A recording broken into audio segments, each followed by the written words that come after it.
Welcome back, guys.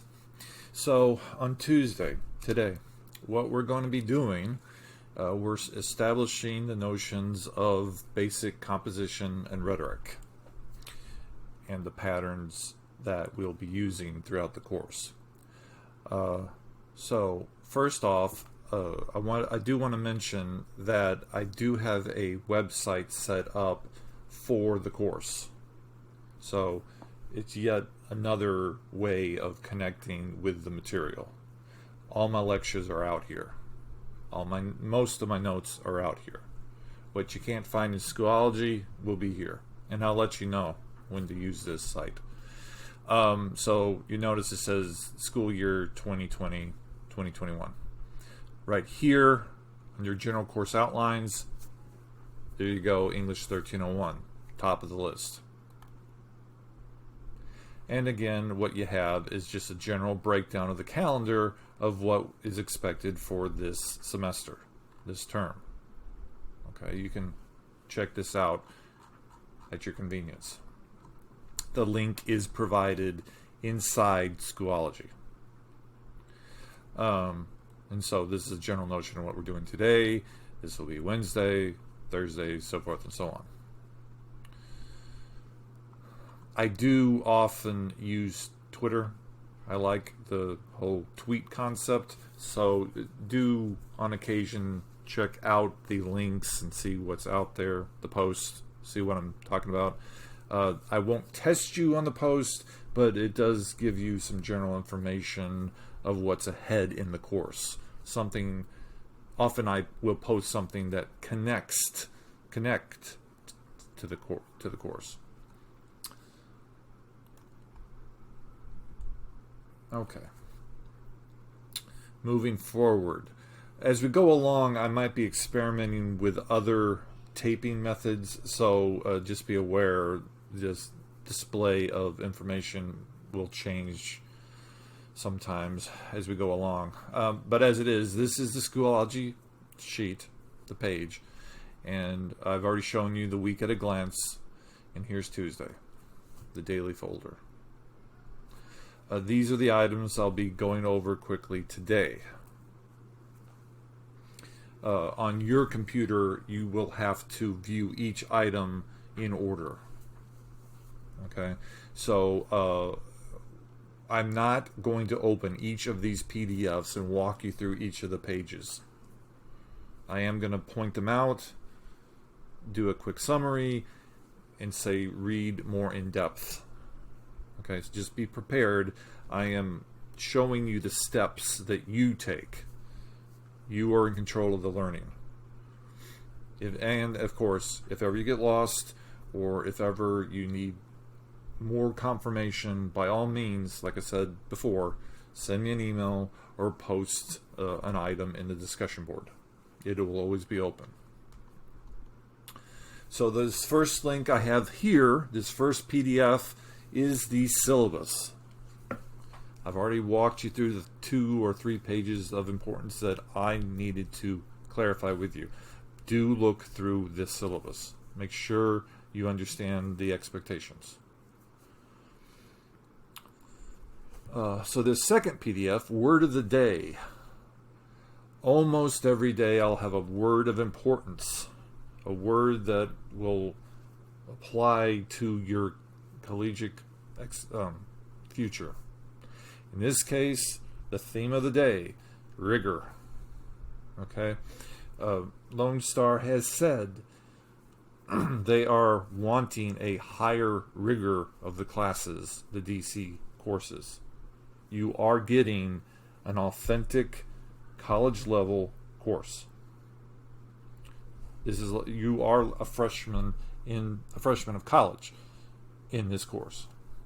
Okay, so I'm using the same methods, the same material that I would use when I was teaching at Lone Star Sci-Fair.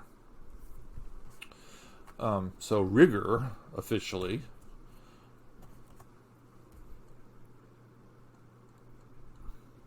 is the act of being thoroughly accurate. It's an increased expectation or quality. So the two buzzwords to get out of this: quality, expectations. Okay? Your work in this course has a higher expectation. What I have here with the word rigor in blue and bold, this is a contemporary article which uses the word. And in this case, it appeared in utopia.org. I do have the link there if you want to look at it further. But what this author is establishing, rigor is the result of work that challenges students' thinking in new and interesting ways. It occurs when they are encouraged toward a sophisticated understanding of fundamental ideas and are driven by curiosity to discover what they don't know. Okay, so that's our theme for this course, for this term, rigor. And you've heard the word rigorous, a rigorous course. Okay. Do use the word as often as possible when it applies in your papers. That's the other reason I'm showing you these words. These are words I want you to use. They're terms I want you to apply to your paper. Okay.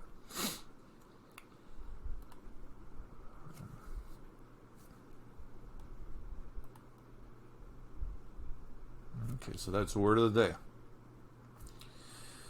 The other file I am going to briefly introduce, an academic paragraph. So, you've been taught that a paragraph can be 3 sentences. If you read articles online, sometimes you'll see even a 1-sentence paragraph. For the type of exercises in this course, you cannot get away with anything less than 5 for a paragraph. The logic here is you are creating a defense of your opinion.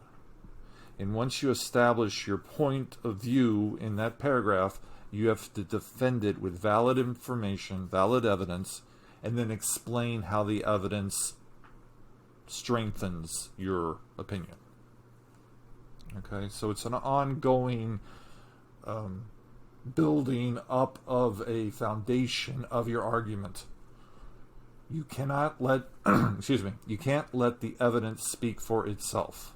And that's one of the key things I keep saying. Whenever you quote something, you have to explain how that quote backs up your point of view. So, rather quickly, you'll always have a topic sentence. You'll always have secondary evidence following the topic sentence. And then you start the analysis process. Okay?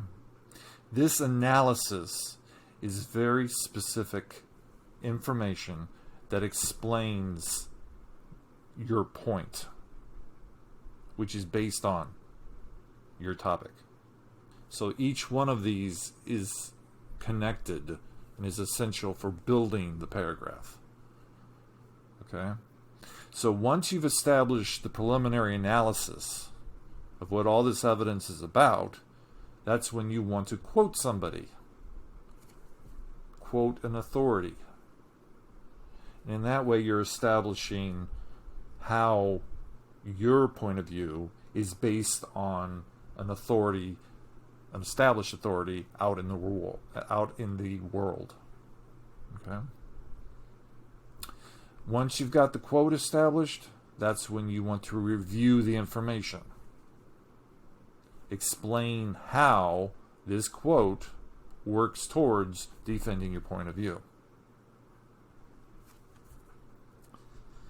Finally, what is very crucial, the last sentence of a paragraph must follow a deductive conclusion method. All of the sentences are leading up to this deductive point. This is preparing the reader, 1, for the transition to a new paragraph, or 2, it's establishing your most important point, your most important bit of information that you want the reader to take away from the whole paragraph. So when you go over this file in closer detail, in black is a working paragraph about Edgar Allan Poe and Gothic writing. Okay, so notice how the example works following these headings. But in the end, what you have here is a 5-sentence paragraph all about Edgar Allan Poe and why he does what he does. Okay?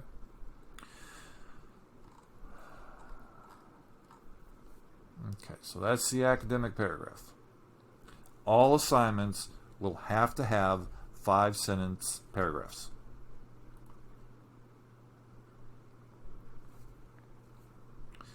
I also have out here a focused reading practice. Now, all this are little hints and little tidbits of information on how to stay focused when reading. What you can do to obtain a better concentration while you're reading, for your reading. Okay. So I found these at a Tumblr account called Bookmania. Okay. And it's based on a website. You can check that out later if you want to. That's an active link. It should be a link.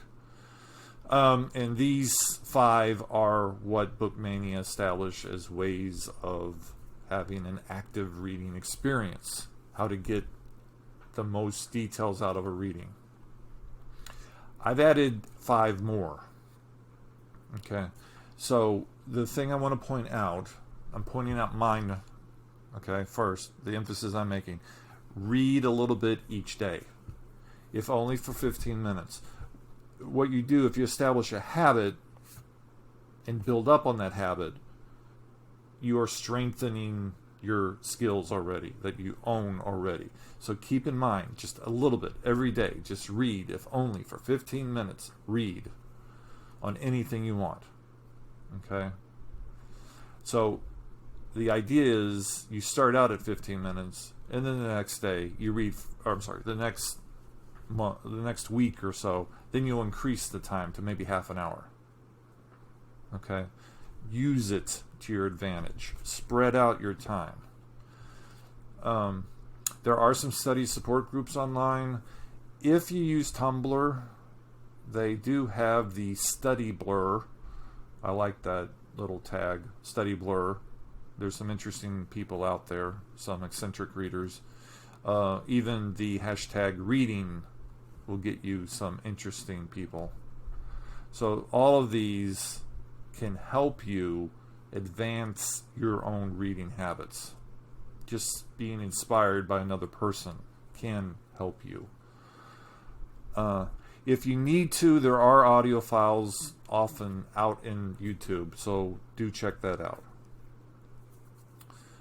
The longer pieces, we won't be reading a novel, for example, but if we had a novel assignment, I often find an audio file to guide people as we go along. You have the book open while the audio file is talking. You got to see the words that are being spoken to you. It helps you a lot. And then the other thing, don't panic. Don't procrastinate, but don't panic. Don't freak out. Talk to me, and we'll work our way through it.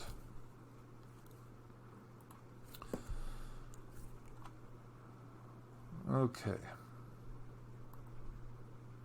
The other thing that I'm going to cover, this notion of self. This is a secondary theme of the course. Because we are working to get you into colleges of your choice, you have that college entrance essay to write. Having a strong notion of self and establishing your self-concepts in those essays builds a stronger connection in getting accepted. Even while you're at college, having a strong self-identity, as I put right here, it's crucial for surviving those first few years at college. Personally, I had a horrible time my freshman year. I wasn't prepared for it at all. I'm trying to push you in the right direction so that you feel confident when you're on campus. Okay. Do what this idea about self-identity, you're confirming the collective beliefs of your family, your culture, and your nationality. This is all about developing that self-confidence that you need in order to succeed at college. So you have been besieged with the question, who am I, throughout your high school career. Having a strong grasp of what your goals are, what your path is, how you see yourself, what do you want to be when you grow up, that old expression, what do I want to be when I grow up, those build up a strong foundation for your college years. Understanding the self helps you understand the universe, the environment surrounding you. So, there's this handy dandy little chart I found.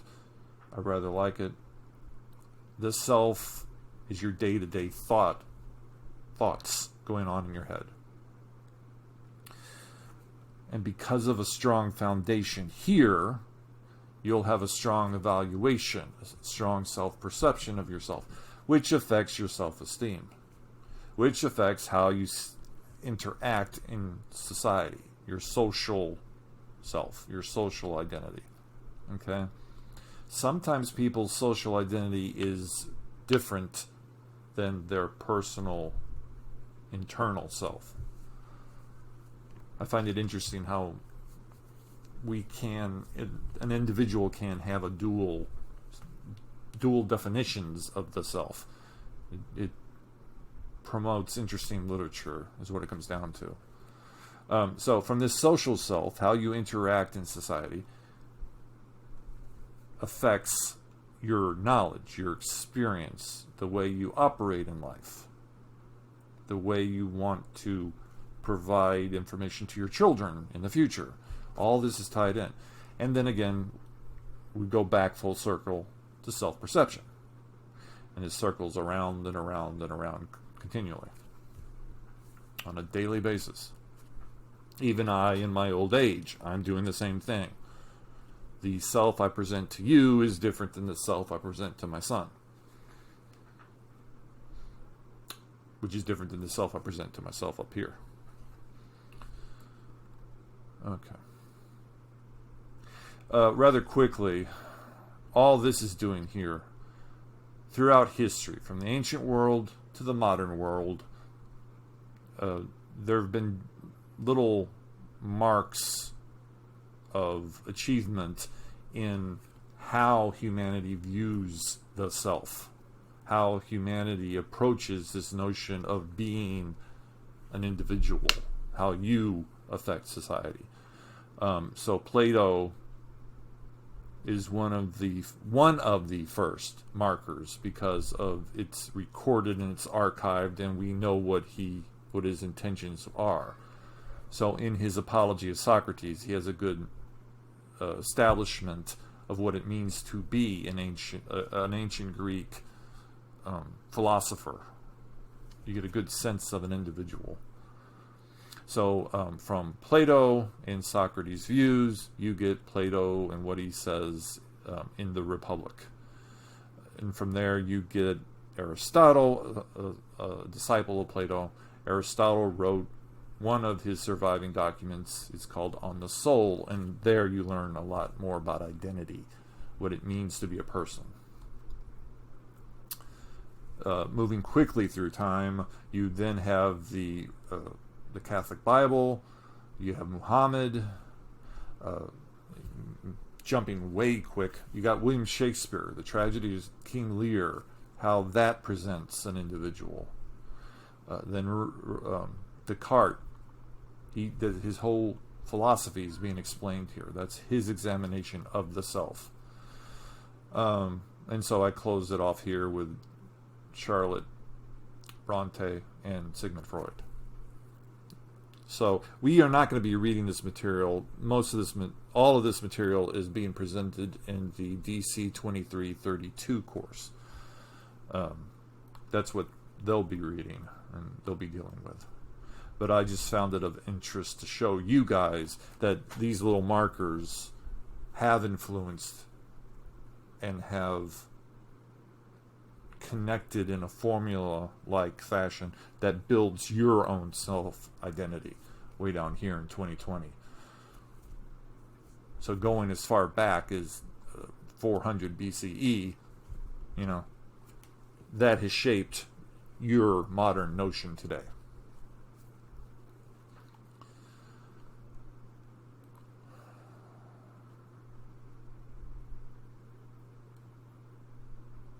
I put this video out here as a little fun relief.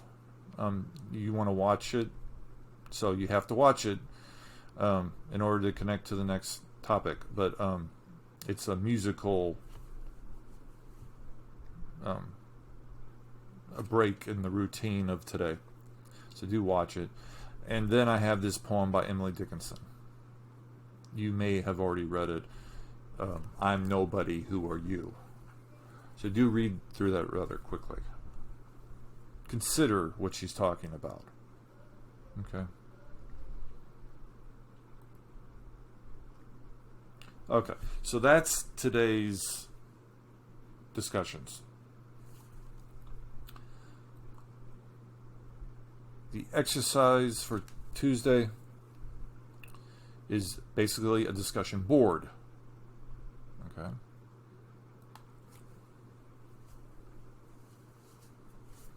What I want you to do is to generate a tweet-like comment saying something about yourself, something that nobody knows about yourself. So you're experimenting basically with a Twitter convention.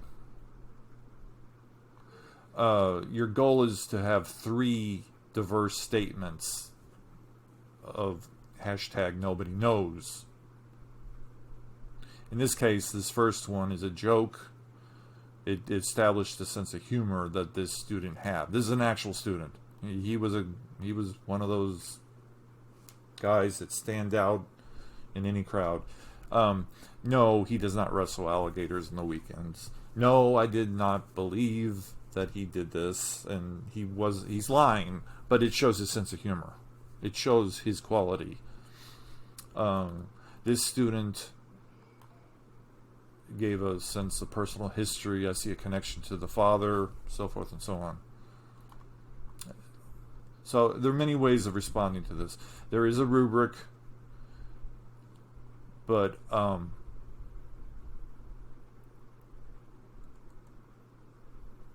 this rubric is just an example of a basic discussion board. You're not following this rubric for this assignment. Okay, I just wanted you to see this for future discussion boards. Okay, this is only 3 sentences. That's all you're doing. And you'll put them right here in the right comment. And then you post it. Okay? Again, everybody will see these. Don't reveal some dark hidden secret that you don't want people to know. This is just a fun little assignment that I can see that you are able to use Schoology and operate it for assignments. Okay? So again, if there are any problems, talk to me. But as it is, that's it for today. It's a little awkward not being able to talk directly to you guys, but we'll make do. I will be posting office hours shortly.